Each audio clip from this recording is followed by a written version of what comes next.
Holes, Chapter 17. There are no vocabulary words that I would like to point out for this chapter. Chapter 17. For the next week and a half, the boys continued to dig in and around the area where X-Ray had supposedly found the gold tube.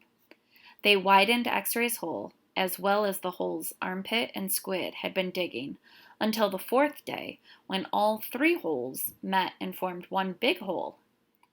As the days wore on, the warden became less and less patient. She arrived later in the morning and left earlier in the afternoon. Meanwhile, the boys continued to dig later and later.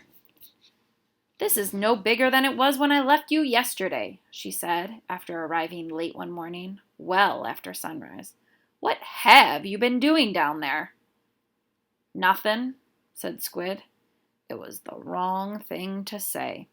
At just that moment, Armpit was returning from a bathroom break. "How nice of you to join us," she said. "And what have you been doing?" "I had to, go."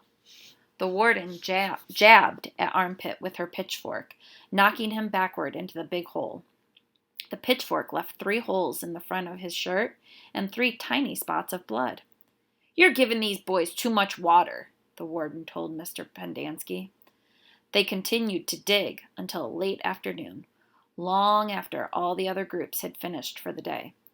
Stanley was down in the big hole, along with the other 6 boys. They had stopped using the wheelbarrows. He dug his shovel into the side of the hole. He scooped up some dirt and was raising it up to the surface when Zigzag's shovel caught him in the side of the head. He collapsed. He wasn't sure if he passed out or not. He looked up to see Zigzag's wild head staring down at him. "I ain't digging that dirt up," Zigzag said. "That's your dirt." "Hey, Mom," Magnet called. "Caveman's been hurt." Stanley brought his fingers up to the side of his neck. He felt his wet blood and a pretty big gash just below his ear. Magnet helped Stanley to his feet, then up and out of the hole.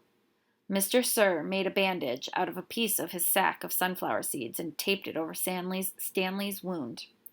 Then he told him to get back to work. It isn't nap time. When Stanley returned to the hole, Zigzag was waiting for him. "That's your dirt," Zigzag said. "You have to dig it up. It's covering up my dirt." Stanley felt a little dizzy. He could see a small pile of dirt. It took him a moment to realize that it was the dirt which had been on his shovel when he was hit. He scooped it up. Then Zigzag dug his shovel into the ground underneath where Stanley's dirt had been.